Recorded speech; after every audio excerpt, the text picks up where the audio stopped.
शासनम जयम जयतो शासनम अज्ञानतिमिरान्धानां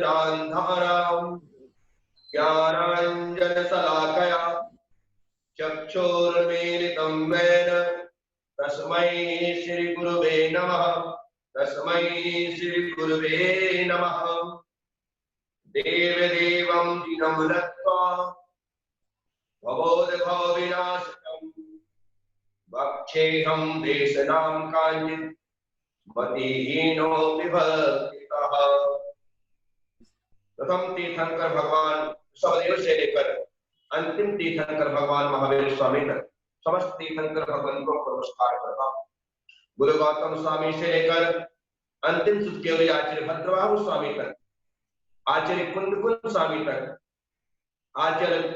आचार्य कुलभद्र स्वामी तक, 20वीं सदी के प्रथमाचार्य चार्य चक्रवर्ती श्री स्थान सागर जी महाराज तक, पूज्यपाद गुरुदेव आचार्य भगवान श्री पुष्पदंत सागर जी महाराज तक समस्त दिगंबर जैनाचार्यों के चरणों में कोटिशः वंदन नमन नमस्कार करते हुए अपनी बात प्रारंभ करता हूं।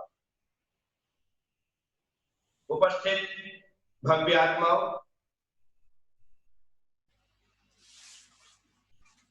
आचार्यों की श्रृंखला में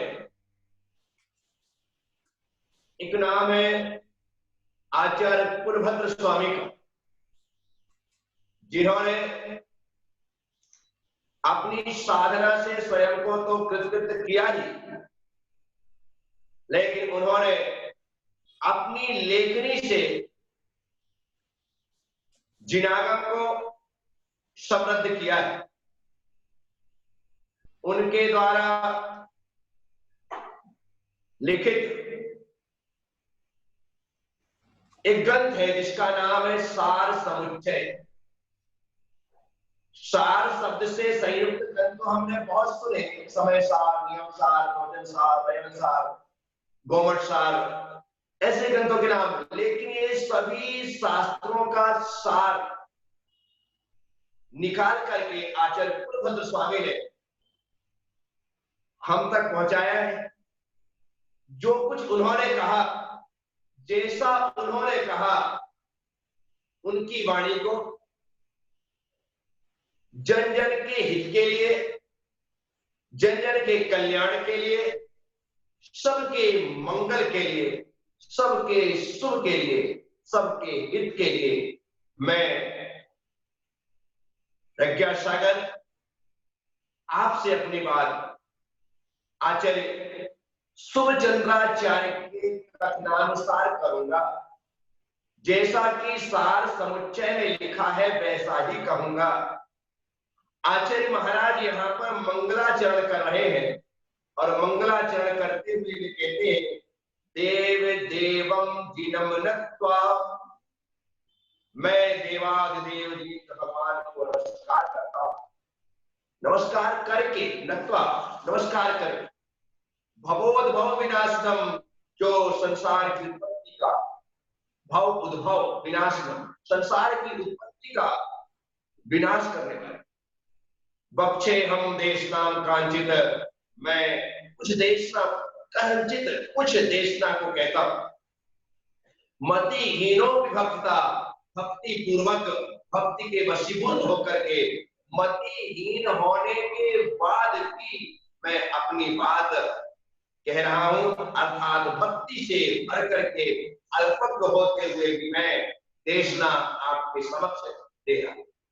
यहां मंगलाचरण से इस ग्रंथ का शुभारंभ, ऐसा कोई ग्रंथ नहीं जिसके शुभारंभ में मंगलाचरण ना।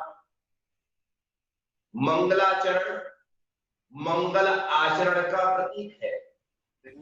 मंगल आचरण के साथ जीने वाले आचार्य गण, साधु संत जिनका आचरण मंगलमय है, वे भी ग्रंथ के शुभारंभ पर मंगलाचरण करते हैं।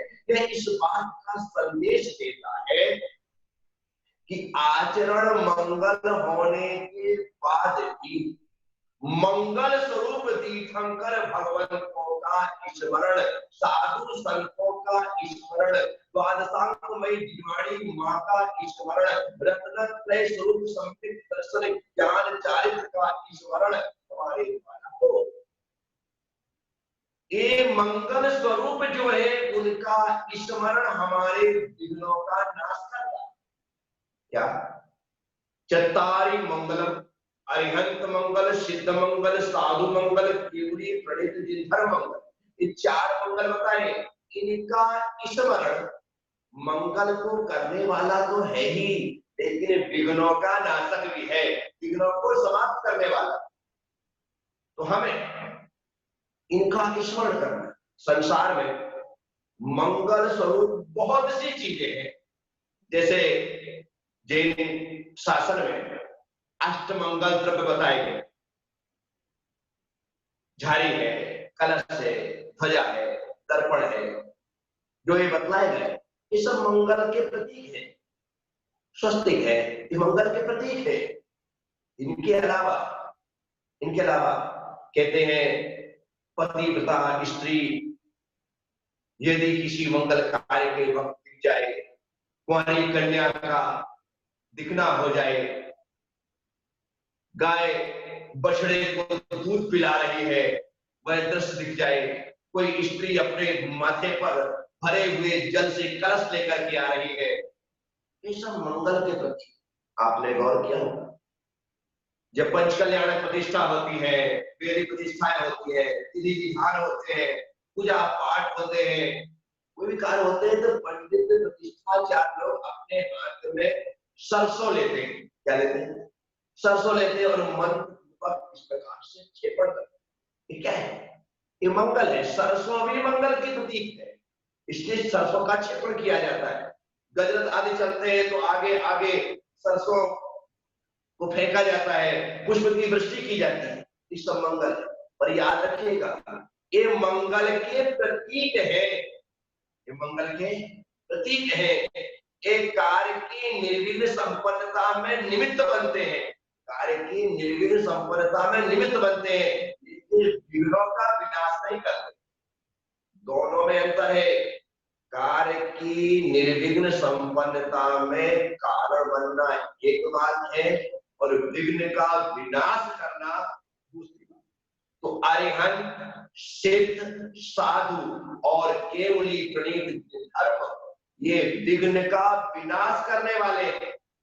लेकिन दर्पण, कुंवारी कन्या, माथे पर कलश लेकर के चल रही पतिव्रता स्त्री, सरसों आदि का छेपड़, ये सब कार्य की निष्पन्नता में सहायक है, कारण है। तो ये मंगलाचरण है, मंगल का प्रतीक है। आचार्य कुलभद्र स्वामी ने इस मंगल को करके अपने इस ग्रंथ की निर्विघ्न समाप्ति की प्रार्थना कर ली। हमारा यह कार्य निर्विघ्न संपन्न हो, मेरा यह ग्रंथ का स्वजन निर्विघ्नता के साथ पूर्ण हो, इसलिए उन्होंने यहाँ पर देव देवम जिनम दत्वा भगवान जिनेंद्र देव को नमस्कार करके, भगवान जिनेंद्र को नमस्कार करके और अपनी यहाँ पर लघुता प्रकट की। वे कह रहे हैं मतिहीनो भक्ता, मैं मतिहीन हूं। जैसे आचार्य मानकुंड स्वामी भक्तांबर स्तोत्र लिखते हुए कहते हैं बुद्ध्या बिना हम, अरे अपने आप को बुद्धिया बिना, बुद्धि के बिना, जिस प्रकार से छोटा बच्चा जल में पड़े हुए चंद्रबिंब को पकड़ना चाहता है, वैसे ही हो करना चाहे तो अल्पसुतम सुतम परिभाषा तो भक्ति मुखरी गुरुते फलाना। जब यह काम उन्होंने लिखा, कहा कि मैं विद्वानों के समक्ष हंसी का पात्र हूं, क्योंकि मैं अल्पज्ञ हूं, अल्पसुतम। बताइए हमारे आचार्यों की विशेषता है कि वे इतने ज्ञानी होने के बाद भी, इतने ज्ञानी होने के बाद भी अपनी अल्पज्ञता को प्रकट करते हैं। मैं कुछ भी नहीं जानता। क्यों? क्योंकि उनके भीतर ज्ञान का मद नहीं है। ज्ञान का अहंकार नहीं। अभी तो हम किसी की 4 लाइनें चुरा लेते हैं और कहते हैं कि मैंने ये गीत लिखा है, मैंने ये मुक्तक लिखा है, मैंने पंक्तियां लिखी है, मैंने भजन लिखा है। अरे भाई, लिखा तो है, लेकिन बताओ तो सही तुमने क्या लिखा है? क्या तुम्हारा पूरा मौलिक है? नहीं। तुमने सिर्फ क्या किया है? चुराया है 4 लाइन और अपनी बोल। हमारे आचार्यों ने बड़े बड़े ग्रंथ लिखे और अपना नाम नहीं लिखा, और हमने 4 लाइनें लिखी और कह दिया कि मैंने। हमें अहंकार जल्दी हो जाता है, हम तन करके जल्दी चलने लगते हैं, हम जरा सी बात पर फूल जाते हैं। याद रखिएगा, बलून जितने जल्दी फूलता है ना, उतने जल्दी ही फूटता है। बलून जितने जल्दी फूलता है, उतने जल्दी। पानी का जो बबूला होता है, वो जितने जल्दी फूलता है, उतने जल्दी ही फूटता है। इसलिए फूलिए मत, फलिए। क्या? फूलिए मत, फलिए। क्योंकि जो फूलता है वह फले कोई जरूरी नहीं है, वो फट भी जाता है। इसीलिए मैं आप सबसे आचार्यों का अनुसरण करते हुए, आचार्य महाराज कुलभद्र स्वामी कह रहे हैं, मतिहीनो भक्ता। प्रभु मैं मतिहीन हूं, लेकिन भक्ति के वशीभूत होकर, भक्ति के वशीभूत होकर बख्शे हम देश नाम कंचित, मैं कुछ देश का को कहूंगा। विचार करिए, इनकी लघुता को देख करके आप क्या सोचते हैं कि मुझे अहंकार करना चाहिए या विनम्र बनना चाहिए? यदि आप अहंकार में तने हैं तो आप सिर्फ तने हैं, और तने में कभी फल नहीं लगता है। तने में कभी फल नहीं लगता है। फल तो शाखाओं में, डिगालों में, टहनियों में, वहां पर जाकर लगते हैं। और आप अहंकार में तने हैं तो आप सिर्फ तने हैं, इनमें फल नहीं लगेगा। याद रखिए साथियों, विनम्र बनिए, अपने हाथों को हमेशा जोड़ करके रखें, अपने हाथों को हमेशा जोड़ करके। ऐसे जुड़े हुए हाथ हमें दुनिया से जोड़ देते हैं, हमें दुनिया से जोड़ देते हैं। ऐसे बंधे हुए हाथ हमें अपनों से तोड़ देते हैं। बंधे हुए हाथ अपनों से जोड़ते हैं, जुड़े हुए हाथ दुनिया से जोड़ते हैं। अब आपके ऊपर है, आप सबसे जुड़ना चाहते हैं तो हाथ जोड़ना सीखिए, और सबसे टूटना चाहते हैं तो हाथ बांध करके जीना सीखिए। कि आपके हमारे अपने ऊपर है कि हम कैसा जीना चाहते हैं, सबसे जुड़कर या सबसे टूटकर। हजारों साल पहले हुए आचार्य और उनके द्वारा लिखे गए ग्रंथ आज भी हमारे समक्ष सुरक्षित हैं, और हम उनकी देशना के माध्यम से धर्म की देशना को ग्रहण कर रहे हैं। साथियों, बात यहाँ पर विनम्र बनने की है, बात यहाँ पर छोटे बनने की है, बात यहाँ पर लघुता की है कि हम जितने छोटे बनेंगे उतने ऊपर उठेंगे, जितने छोटे बनेंगे उतने ऊपर उठेंगे। जो छोटा बच्चा होता है उसे गोद में उठाने में तकलीफ नहीं होती। हर व्यक्ति गोद में लेना चाहता है, क्योंकि वह छोटा है। और अभी जब वह बड़ा हो जाएगा 10-20 साल बाद, तब लेना गोद? बोलिए, कोई नहीं लेगा। इसका मतलब छोटा बच्चा है, इसलिए उसे गोद लिया जाता है, गोद में ही लिया जाता है, कंधे में बिठा लिया जाता है। और जब वह बच्चा कंधे में बैठता है ना, तो जिसके कंधे में बैठता है उसकी हाइट उससे भी बड़ी हो जाती है, उससे भी बड़ी हो जाती है। इसका मतलब है संसार में सबसे बड़े होना है तो सबसे छोटे हो जाइए। इस दिन तुम सबसे छोटे होने की राजी हो जाओगे दुनिया तुम्हें सबसे बड़ा स्वीकार है। आचार्य यहाँ पर कह रहे गुरुभद्र स्वामी मंगलाचरण करते हुए देव देवम जिनम नत्वा भगोद भव विनाशनम पक्षे हम देश नाम का मति हीनो विबुद्धिता। तो इस प्रकार का जो चित्रण है सबसे पहले उन्होंने ऐसा लिखकर मति हीनो की भक्तिता अपनी लघुता प्रकट कर दी कि मैं बहुत छोटा हूं। मैं हमेशा कहता हूं, आचार्य चक्रवर्ती सांस अगर महाराज से पूछा कि महाराज 3 कम 9 करोड़ विराजों में आपका नाम आता है? कहा मेरा नाम आता है। महाराज आपका नाम कहां पर आता है? कौन से नंबर के विराज है? 3 कम 9 करोड़ में आपका नंबर कौन सा है? तो महाराज कहते हैं मेरा नंबर 8,99,99,997 नंबर मेरा है। 8,99,99,997 का नंबर मेरा है। सबसे छोटा साधु है। कौन कह रहा है? आचार्य चक्रवर्ती शांत सर्वजी महाराज, जिनके आदर्श पर सारी दुनिया चल रही है, सारी समाज चल रही है, सारे साधु संत चल रहे हैं। विचार करके चलिए, वो कहते हैं कि मैं सबसे छोटा। साथियों, मति हीनो भी भक्तिता, छोटे बनकर के जो भक्ति होगी ना, छोटे बनकर के जो भक्ति होगी, उस भक्ति में किसी प्रकार की कामना वासना नहीं, उस भक्ति में किसी प्रकार का स्वार्थ नहीं हो, वह निस्वार्थ भक्ति होगी, निष्काम भक्ति होगी। मतिहीनों भी मैं मतिहीन हूं और भक्ति से भरा हुआ हूं। क्योंकि जब व्यक्ति भक्ति से भर जाता है तो उसकी शर्म खो जाती है। क्या शर्म खो जाती है? उसे नाचने में, उसे ताली बजाने में, उसे थिरकने में कोई शर्म नहीं आती है। लोग तो भक्ति से भर चुका है।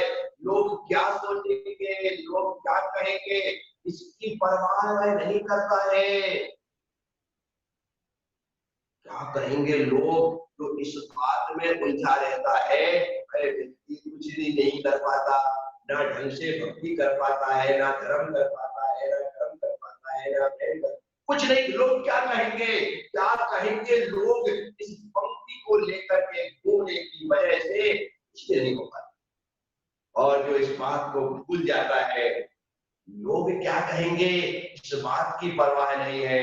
भगवान की भक्ति में मैं झूम रहा हूँ, भगवान की भक्ति में मैं थिरक रहा हूँ, भगवान की भक्ति में मैं जा रहा हूँ। बस मेरा गाना भगवान के लिए है। भगवान, मैं हमेशा कहता हूँ, अनुराधा पोडवाल ने जितनी अच्छी तरीके से लय और स्वर के साथ भक्तंबर स्तोत्र गाया है, इतने अच्छी तरीके से हो सकता है आचार्य मानतु स्वामी ने भी नहीं गाया। हो सकता है, उनका कंठ इतना सुलला संभव है। लेकिन याद रखिए, अनुराधा के कंठ में स्वर हो सकता है, ईश्वर नहीं। अनुराधा के कंठ स्वर हो सकता है, ईश्वर नहीं। लेकिन आचार्य मानतु के कंठ में भले स्वर ना रहा हो, लेकिन ईश्वर था। इस वजह से सारे द्वार खुले, सारे ताले खुले। तो हृदय में ईश्वर का होना जरूरी है, कंठ में ईश्वर का होना जरूरी है, जीवन में ईश्वर का होना जरूरी है। स्वर कोई मायने नहीं रखते हैं। मैं कितना अच्छा गा लेता हूं यह महत्वपूर्ण नहीं है, मैं कितना अच्छा गा लेता हूं यह महत्वपूर्ण है। मैं कितने अच्छे से ध्यान में उतर रहा हूं, परमात्मा को बसा रहा हूं, ये महत्वपूर्ण। सुनिए, समझिए और ध्यान में लाइए कि मुझे जो कुछ भी मुझे जो कुछ भी मिलेगा छोटे बन करके मिलेगा। बड़ों ने हमेशा खोया है और छोटों ने हमेशा पाया है। आपने देखा होगा, खुद के जीवन का अनुभव होगा आपको, बड़ों को कभी कुछ मिलता नहीं, हाँ, छोटों को सब देते हैं, छोटों को सब देते हैं। जो आएगा छोटे की पाएगा। घर में बाहर से कोई आता है तो छोटे के लिए कुछ ना कुछ लेके आए, कपड़े लाए, खिलौने लाए, छोटे के लिए लाए, बड़ों के लिए नहीं लाए। जब जाते हैं तो छोटे को दे करके जाते हैं। 50 रुपए दे, 100 रुपए दे, हैसियत के हिसाब से 500 रुपए दे, 1000, 2000 दे, लेकिन छोटों को नोट पकड़ा के जाते हैं, बड़ों को नहीं देते। क्या हुआ? तो बड़ों ने तो खोया ही खोया है और छोटों ने पाया ही पाया है। तो पाने का जो सूत्र और सिद्धांत है वो छोटे बन करके पाना ही हो सकता है। तो आचार्य कुलभद्र स्वामी कहते हैं, मतिहीनों की भक्तता। मैं मतिहीन हूं, फिर भी भक्ति से क्या कर रहा हूं? बख्शे हम देश नाम कश्चित, मैं थोड़ी देश नाम को कह रहा हूं, उस देश। तो साथियों, आप सभी लोग आचार्य कुलभद्र स्वामी के साथ, आचार्य कुलभद्र स्वामी के साथ जब ये सार समुच्चय को पढ़ते हुए अपनी इस यात्रा को करेंगे तो याद रखिएगा, हमें छोटे बन करके ही जीना है। जब छोटा बच्चा अपने पिता के साथ बाजार जाता है तो पिता बेटे का हाथ पकड़ के चलता है या उसे अपनी अंगुली पकड़ा देता है और बच्चा भी जोर से अंगुली पकड़ करके चलता है। हमें आचार्य कुलभद्र स्वामी के साथ चलना है, इसके साथ चलना है, आचार्य कुलभद्र स्वामी के साथ चलना है और सार समुच्चय की एक एक काव्य को, एक एक गाथा को, एक श्लोक को अच्छे से समझना है। तो आपको कुलभद्र स्वामी की अंगुली जोर से पकड़नी है। वो आपका हाथ पकड़े, ऐसी योग्यता हम में है या नहीं है ये तो हम जानते नहीं, क्योंकि जिस पिता के 2-4 बच्चे होते हैं उस सबको तो कंधे पे बिठाता नहीं, लेकिन जिसे बिठाना होता है उसे बिठाता है, जिसे पकड़ना होता है उसको पकड़ा होता है। तो हमारे भीतर इतनी योग्यता अभी है नहीं है कि गुरु हमारी अंगुली पकड़े। तो जब तक गुरु हमारी अंगुली ना पकड़े तब तक हम उनके पैर पकड़ करके चले। मैं गारंटी देता हूं, हमारे द्वारा उनके पकड़े गए पैर एक दिन गुरु को हमारा हाथ पकड़ने के लिए मजबूर कर देगी और वे हमारे हाथ को जरूर पकड़ेंगे। तो क्या जो गुरु के पैर पकड़ते हैं उन्हीं भाग्यशाली शिष्यों के गुरु हाथ पकड़ते हैं। तो हमारे हाथ गुरु के द्वारा पकड़े जाए, इसके लिए आवश्यक है कि हम उनके पैर को पकड़ कर चले। जो पैर को पकड़ करके चलेगा निश्चित तौर पर एक दिन गुरु उनके हाथ को पकड़ करके, उनकी अंगुली को पकड़ करके उन्हें भव सागर से पार लगा देंगे। तो साथियों, यहां पर मैं आप सब लोगों से इस बात को विशेष रूप से कह रहा हूं कि जिस तरह से हमारे जैनम जूम चैनल पर आप लाइव देख रहे हैं, साधु संतों को सुन रहे हैं, मैं आपको सार समुच्चय के माध्यम से जिज्ञासा का सार सिखाऊंगा, सुनाऊंगा। तो कोई आपको अध्यात्म की खुटी पिलाएगा, कोई संस्कारों का शंखनाद करेगा, कोई तत्वार सूत्र के सूत्रों को आपके जीवन का सूत्र बना देगा, कोई सिद्धांत के लोहे के चने आपके समक्ष एकदम सरलता के साथ प्रस्तुत करेगा, कोई प्रश्नों के जवाब देगा, कोई भक्ति और संगीत से आप सबको जोड़ेगा, कोई विधि विधान से आपको युक्त करेगा, तो कोई आपको पुण्य की विविध प्रकार की क्रियाओं से जोड़ करके धर्म से अभिभूत कर दे। तो यह जैनम जूम चैनल निश्चित रूप पर एक क्रांति है और इसके माध्यम से लोग जिन धर्म को समझेंगे, जिन धर्म की आत्मा को समझेंगे और जिन धर्म की महती प्रभावना होगी। मैं जैनम जूम चैनल के वे सभी लोग जो इस कार्य के लिए अपना संपूर्ण समर्पण कर चुके हैं, मैं मंगलमय आशीर्वाद देता हूं।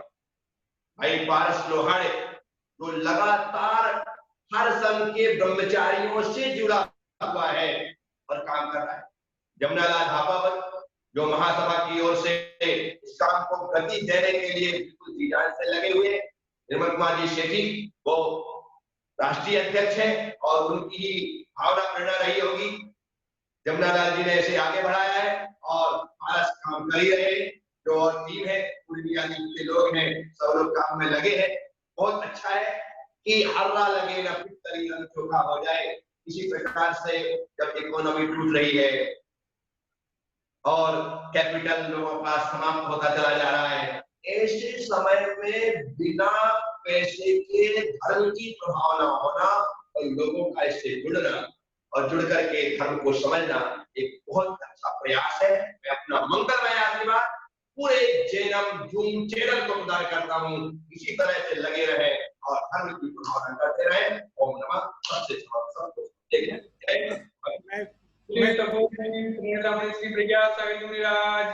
मैं उपस्थित सभी लोगों से निवेदन करूंगा, अगर आप महाराज जी से कोई सवाल पूछना चाहते हो, महाराज जी से कोई बात करना चाहते हो तो अपना हैंड रेज करें, आपको सवाल पूछने का मौका मिलेगा।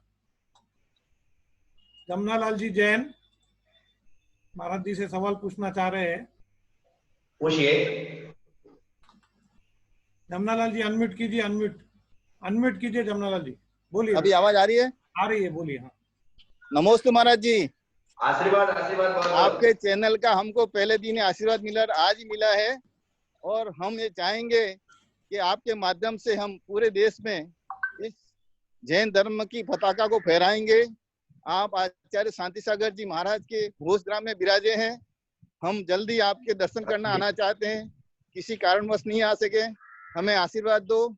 हमने जो योजना चलाई है वो योजना चाहे बच्चों की है, पढ़ाई की है, उसमें 90-10% के हमने भावना रखी है कि जो भी बोली बोलेगा उसमें 10% हमारे बच्चों के लिए रहेगा।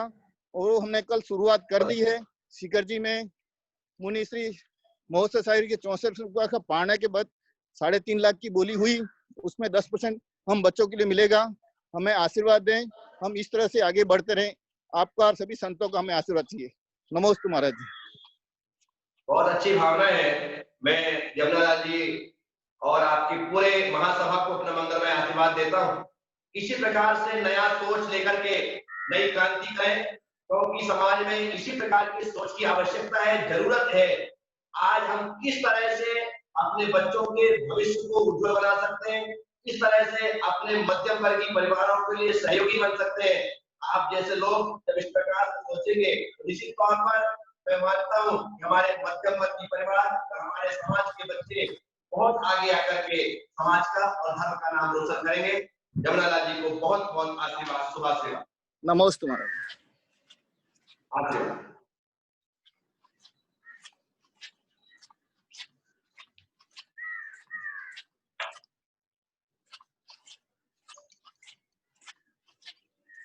भारत जी आप अनम्यूट हुई है।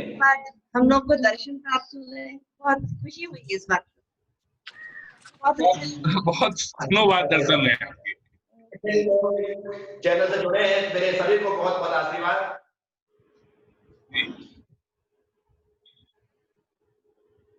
बहुत अच्छा प्रयास रहा है आपके दर्शन और आपकी वाणी से बहुत अच्छे प्रवचन सुनने को मिल रहा है। नमस्ते। आशीर्वाद।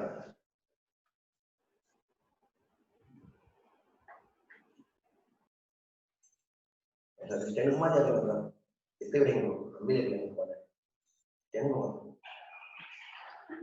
कोई पूछना चाह रहा है? रोज महाराज जी का जो प्रवचन होगा, उस प्रवचन के पश्चात आपको 10 मिनट का लास्ट में अंतिम समय होगा, जिस समय आप महाराज जी से रूबरू हो पाएंगे, महाराज जी से चर्चा कर पाएंगे। तो रोज आप सोच कर रखिए, आपको महाराज जी से किसी विषय पे अगर कोई बात सब पूछनी, कोई सवाल पूछना है, आपकी शंकाओं का समाधान चाहिए, तो महाराज जी उसका समाधान करेंगे। प्रवचन के अंत में 5 मिनट के लिए उसके लिए समय रखा गया है, जिससे आप महाराज जी से रूबरू हो पाएंगे। अभी आज अगर कोई पूछना चाह रहा है तो ठीक है, नहीं तो इस सभा को हम यही समाप्त करते हैं। अगर कोई पूछना चाह रहा तो हाथ ऊपर कीजिए।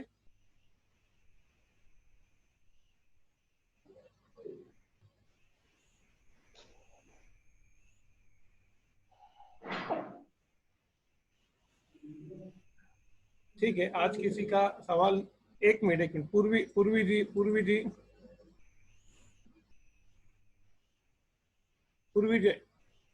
अनम्यूट कीजिए, अनम्यूट, बोलिए।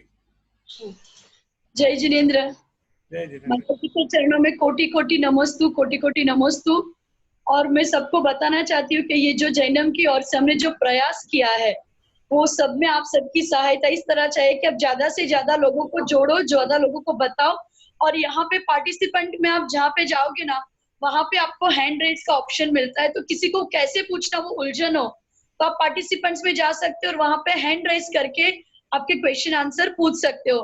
गुरुदेव के चरणों में कोटि बार नमस्तु नमस्तु नमस्तु। और गुरुदेव, मेरा आपसे ये प्रश्न है कि आजकल सभी लोग को वो टेंशन रहती है कि अभी हम लोग घर पे बैठ के भगवान की पूजा पाठ तो कर लेते हैं, पर जो हमारे व्रत रहते हैं, क्या व्रत में हमारी वो गिनती की जा सकता है कि हम नहीं कर सकते हैं? हाँ जी पूर्वी जी, क्या है कि लॉकडाउन चल रहा है, मंदिर बंद है, ऐसी स्थिति में भाव पूजा ही महत्वपूर्ण है। और जिस प्रकार से हमारे शास्त्रों में लिखा है कि सूर्य में जिनबिंब है, घर में जिनवाणी है, यंत्र विराजमान है, तो भगवान भले सामने ना हो, जिनवाणी के समक्ष, यंत्र के समक्ष यदि हम अपनी पूजा कर लेते हैं तो घर में रह करके भी हम व्रत और उपवास कर सकते हैं और उनका पालन हो सकता है। अच्छा, तो गुरुदेव सूर्य के सामने बैठ के हमें पूजा करनी चाहिए? उनके सामने करें, घर में यंत्र है, जिनवाणी है, जिनवाणी के सामने करिए। ठीक है गुरुदेव। देव नहीं है तो हम जिनवाणी के समक्ष भी और गुरुओं के समक्ष बैठ कर तो यंत्र के सामने रख करके भी पूजा कर सकते हैं। ठीक है गुरुदेव। नमोस्तु गुरुदेव, नमोस्तु गुरुदेव, नमोस्तु गुरुदेव। नमोस्तु गुरुदेव। आज की सभा हम लोग यही समाप्त करते हैं। कल फिर से 9 बजे आप मुनि श्री प्रज्ञा सागर जी से रूबरू हो पाएंगे, उनके प्रवचन का लाभ ले पाएंगे। आप भी जुड़े और ज्यादा से ज्यादा लोगों को प्रचार करें कि इस सभा से जुड़े और महाराज जी के प्रवचनों का लाभ ले। सभी को जय जिनेन्द्र। और इसके पश्चात जो आचार्य विशुद्ध सागर जी का प्रवचन होने वाला था, वो आज महाराज जी के विहार की वजह से नहीं हो पा रहा है, जो कल से रेगुलर शुरू हो जाएगा। तो रोज 9:30 बजे आप आचार्य विशुद्ध सागर जी के प्रवचनों का भी लाभ ले सकते हैं।